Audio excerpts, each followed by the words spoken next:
শুকুনি শুকুনির দুটো বাচ্চা হয়েছে, দু তিনটে বাচ্চা, এর মধ্যে যে সব পেয়ে যাবে। আমি এত বক্তব্য না রাখলে হতো। শুকুনির বাচ্চাগুলো মাকে বলছে, মা মাংস খাবো। শুকুনি উড়ে উড়ে গিয়ে গরুর মাংস নিয়ে এসেছে, নিয়ে বাচ্চাদের সামনে দিয়েছে।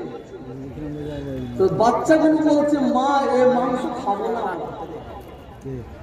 এ মাংস খাবো না। শুকুনি আবার উড়ে গেছে,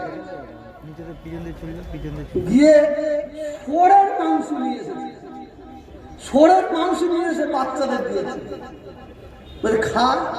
বলছে না, এ মাংস খাবো না। বলে কিসের মাংস খাবি? বলছে মানুষের মাংস।